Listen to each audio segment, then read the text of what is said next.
Bonjour, bienvenue sur cette nouvelle vidéo où vous allez m'accompagner pour faire une carte. Donc j'ai déjà à peu près tout sorti sur le bureau. Donc vous voyez le catalogue où je vais piocher d'exemples. Ma règle et mon équerre, c'est pas une règle, c'est une équerre, m'appelle avec les millimétrages. Donc attention, cette règle n'existe plus, elle n'est plus en fabrication. En tout cas, plus chez Maped.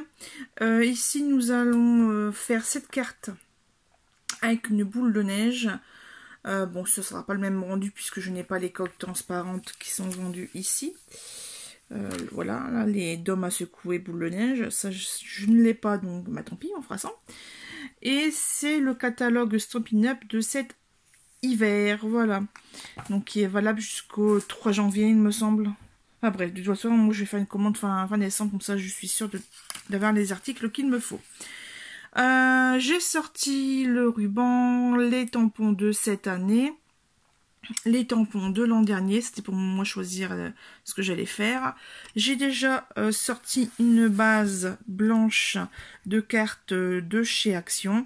En fait, je ne sais pas si on verra la caméra, mais elle a pris un peu le soleil, donc on voit un peu les marques. Voilà, il y a un peu de jaune. Donc j'ai déjà prédécoupé le fond de carte qui est tiré de ce bloc ici de cette année, le Christmas, avec le poinsettia et les pommes de pin. Donc c'est celui-ci là. Donc là c'est déjà découpé. J'ai déjà tamponné la boule que je vais découpé avec le dice qui était inclus dans le set. Par contre, on va faire une petite chose avec le tampon et les aquamarqueurs. Donc là, par contre, je vais vous poser et on se retrouve tout de suite.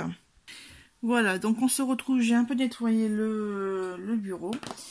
Ce que je vais faire en fait, c'est que avec ce tampon, pardon. Déjà, je vais le nettoyer, j'ai oublié de le nettoyer parce que j'ai fait le premier tamponnage à la Stézone pour voir le rendu.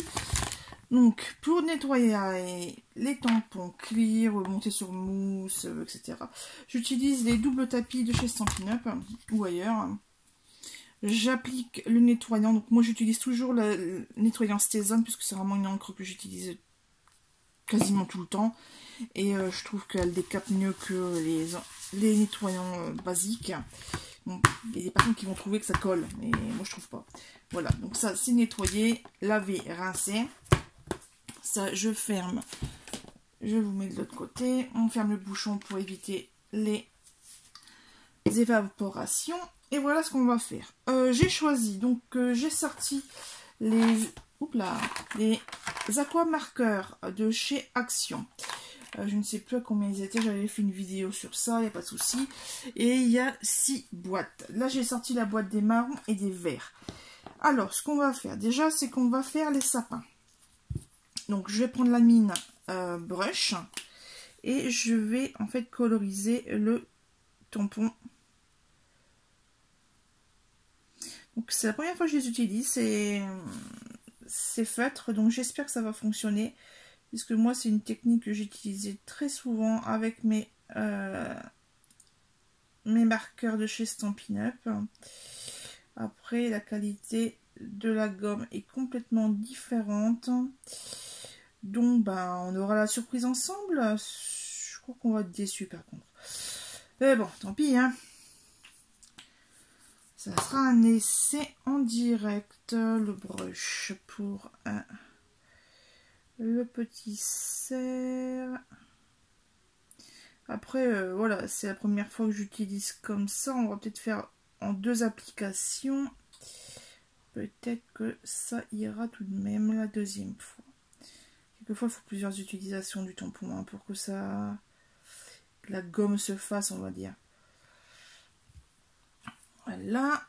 Et les petits points de neige, on va le faire en gris.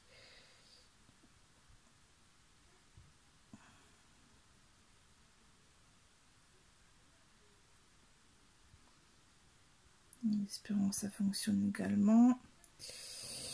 Pop, pop, pop. Et on va faire le pourtour de la boule en en noir.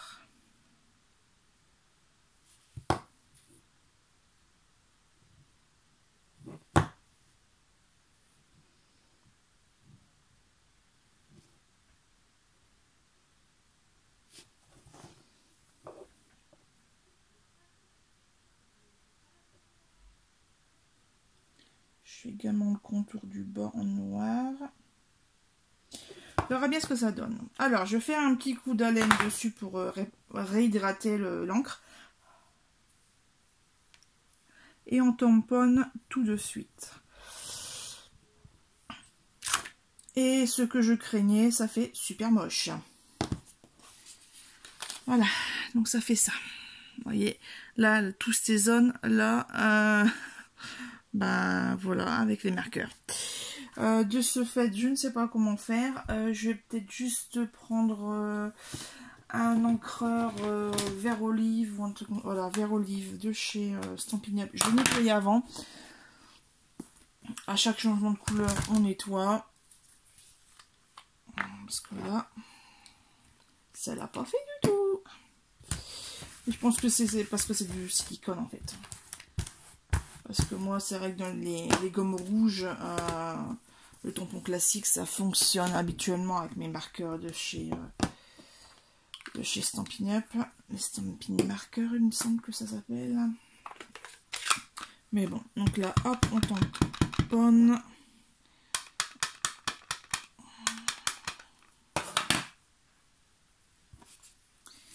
La mousse.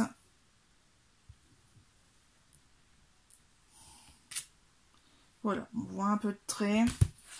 Vous voyez, vous avez en Stazone avec les marqueurs de chez Action et avec l'encre de chez Stampin' Up. Bon, ça, on a tout. Je rangerai tout ça après. Je vais sortir la Big Shot qui est juste derrière moi, donc ça va aller vite. La Big Shot, ici. Là, je vais utiliser juste les plaques classiques. Désolée, je les mets à l'arrière. Donc, sur la plaque la moins rayée, je vais mettre le papier. Ah bah oui, mais il est trop grand. Oh, mince. Attendez, quick, mon ciseau. Mon ciseau, il est là. Donc, on va découper à la mesure des empreintes. Voilà. Vous voyez ici, j'avais fait mon petit nuancier par rapport aux chiffres des crayons. Donc, écoutez, on va le faire en noir et on va découper le vert aussi. Comme je n'ai pas une plaque aimantée, j'ai une plaque classique, je vais prendre une masking tape pour pas que le dies bouge. Je prends 2 morceaux comme ça équilibre des deux côtés. J'ai déjà le tout, ça va vriller en fait. Donc ah, là vous voyez pas. Voilà, mais là en fait, je vais mettre de ce côté ici. Voilà, donc en fait j'ai bien centré le dies pour que les traces de blanc soient à peu près équilibrées des deux côtés. Je fixe donc le masking tape, une partie sur le papier et une partie sur le dies métal.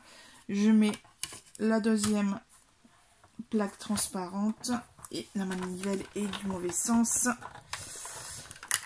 Et ça craque comme vous l'entendez. Puisque ça a découpé le papier et un peu la plaque. Et en plus, je me suis trompée de côté de plaque. Ah mince. Voici le résultat. Donc là, on va faire du bon côté. Le problème, c'est que le vert que j'ai utilisé, le vert olive, est complètement différent, vous voyez, de ce que j'ai besoin. Bon, bah écoutez, je vais quand même vous le découper dans le bon sens cette fois-ci. Donc, l'ensemble en tape 2, donc l'ensemble fermé. La plaque la plus rayée, parce que je me suis trompée tout à l'heure. Le dies qu'on repositionne à peu près correctement. Il faut avoir l'œil. Puis il faut prendre son temps, hein, surtout. C'est vrai qu'en atelier essuie, parce que j'étais démonstratrice pendant beaucoup d'années, presque 10 ans.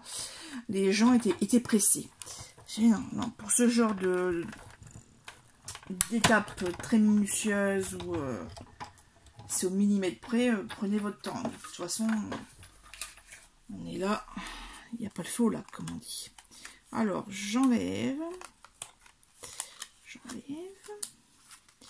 Et voilà, vous voyez, même en faisant attention, c'est pas symétrique. Vous voyez ici, il y a moins d'espace que ce côté gauche. Enfin bon, bref.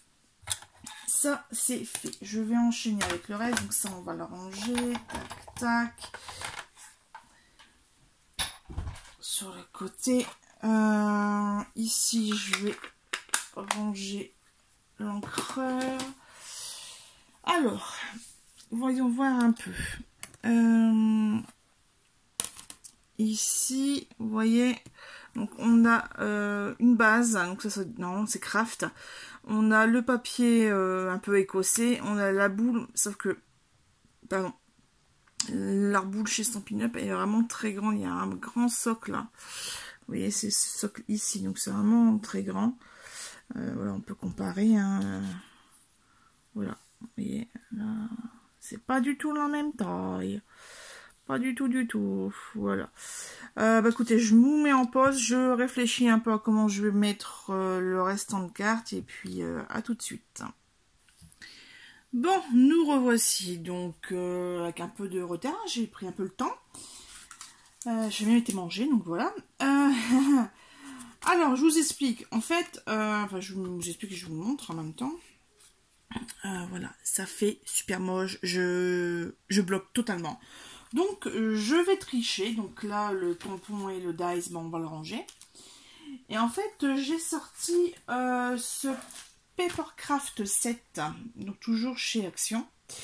Et je me suis souvenu qu'il y avait des die cuts très intéressants. Donc, je les ai sortis. Et effectivement, il y a cette superbe boule. Donc, je vais la détacher de la feuille, comme vous le constatez. Et là, je cherche mes petits ciseaux, mais je ne les vois pas. Donc, je vais... En fait, il y a des petits trucs ici, donc je vais les découper.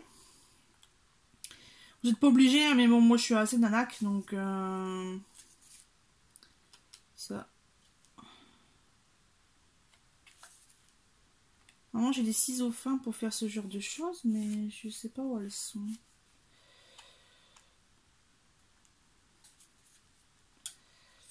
Alors, si vous voulez pas découper comme ça, faire le tour, vous avez aussi la solution de faire un peu...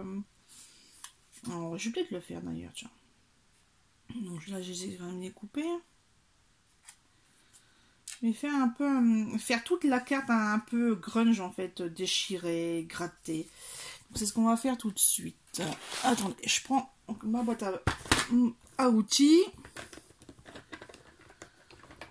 Voilà.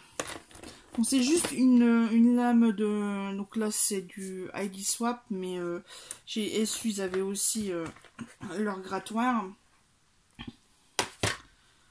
Donc c'est juste une lame de rasoir fait dans un support en fait, et vous pouvez me le faire vous-même. J'ai une copine que... Si vous faites de la Fimo, vous faites juste 2 disques de pâte, vous mettez la lame au milieu, vous faites un petit V ici, et puis voilà, c'est parti quoi.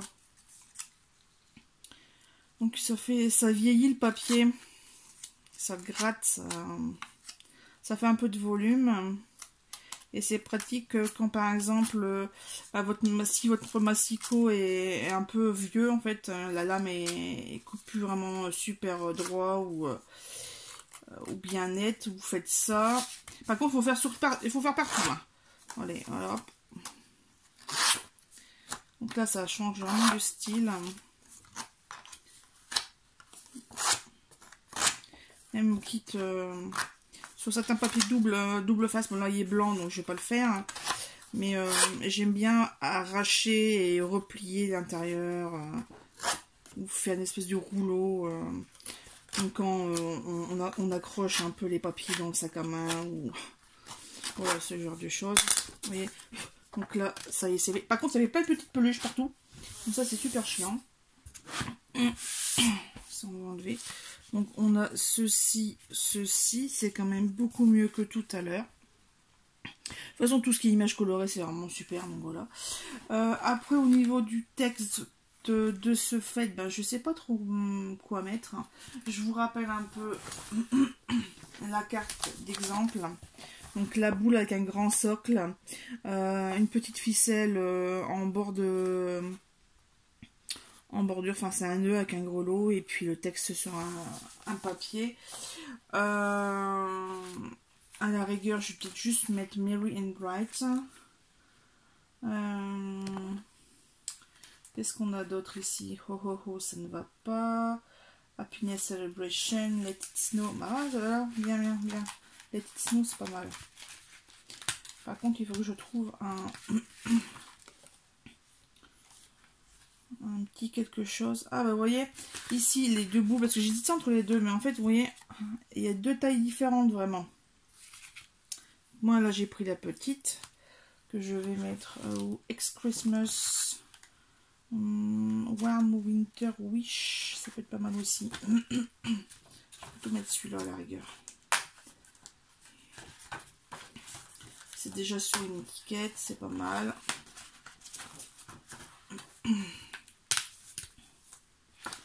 Hop, voilà. On va faire ça sur une étiquette. Tac, tac. Ça va mettre ça comme ça. Je vais mettre le ruban ici et j'arrive. Voilà, je suis de retour. Petit changement, donc voilà, j'ai ressorti donc les die cuts. J'ai aussi sorti les étiquettes, donc voilà. Je trouvais que une espèce de petit tag comme ça. Donc, alors sur la boule, je vous explique. J'ai mis, je sais pas si vous voyez. J'ai mis un peu du fil très très fin, donc je l'ai enroulé, je l'ai scotché à l'arrière. Voilà. Là ici, je viens d'apposer un tag. Je vais mettre un petit flocon que j'avais trouvé chez une grosse boîte chez Noz. Donc là, je vais coller l'ensemble.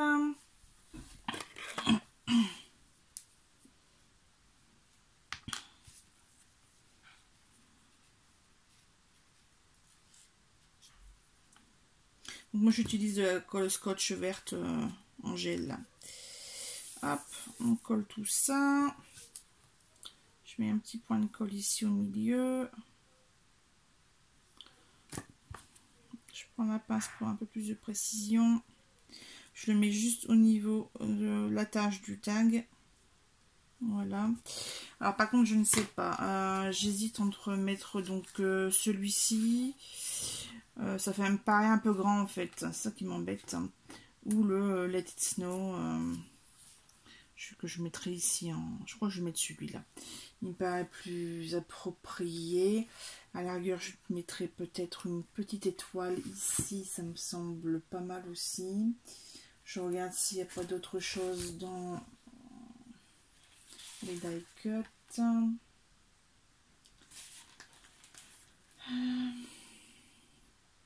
Non, il n'y a pas de petites étoiles dans les die cuts. Bon, bah tant pis. Tant pis, tant pis, tant pis. Ouais. Bon, écoutez, là, pareil, il n'y a pas non plus. Il y a peut-être le petit ruban ici, où je vais mettre du vrai ruban. Je vais peut-être mettre un vrai ruban rouge. J'avais sorti le blanc, mais bon, comme le texte est blanc, voilà. Donc ça, c'était des rubans aussi que j'avais trouvé chez Action.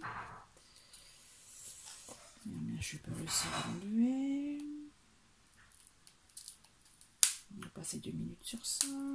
Superbe. C'est des cheveux du direct. Voilà. Donc peut-être un petit bout ici. Je vais faire un espèce de petit biseau ici comme ça.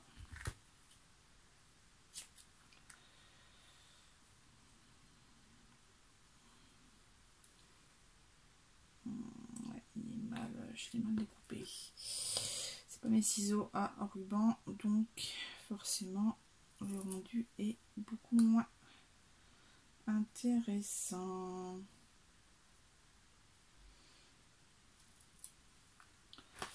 Voilà, on a notre petite découpe. Peut-être mettre ça comme ça. Voilà, pour que ça fasse, voilà, comme ça c'est bien, comme ça c'est bien. Je vais coller tout ça et puis on va coller l'ensemble et normalement ça fera une petite carte un peu sympathique. Bon voilà, après c'est pas non plus un truc de foufou, mais voilà, avec pas grand chose on peut faire des petites beautés. Alors oui, j'ai sorti mes autocollants mousse, toujours de chez Action. Hop, je vais ranger le ruban, tac tac. Donc avec ma pince je vais appliquer les petits carrés sur le texte à plusieurs endroits.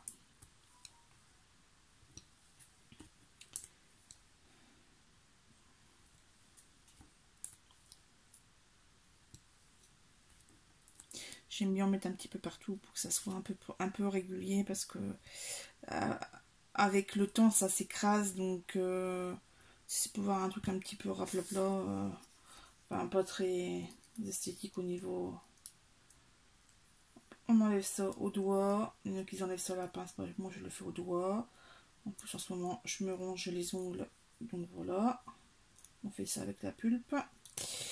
Le petit Detisno, alors on va préciser, on va regarder, ouais là, si je le mets là ça va pas, il faut être à cheval. En fait on travaille surtout avec des 3 éléments et on essaye de le mettre à cheval en fait, donc j'espère que c'est symétrique, enfin c'est parallèle, ouais c'est relativement droit.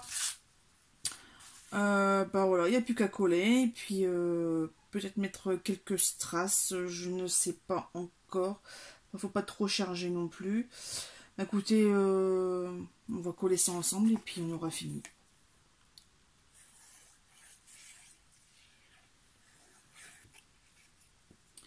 Voilà, donc là c'était en totale improvisation. On est parti d'un modèle. Le rendu que je voulais faire, bah ça faisait moche, donc on essaie de trouver des autres solutions. Voilà, donc voilà le résultat. J'espère que cette vidéo vous aura plu. Mettez-le en commentaire, si que ce soit oui ou non, hein. De toute façon, comme c'est la première fois que je le fais et que voilà, j'ai pas le logiciel de montage, je ne peux pas couper les moments où bah ça débloque, on va dire. Donc voilà, heureusement que j'ai le bouton pause.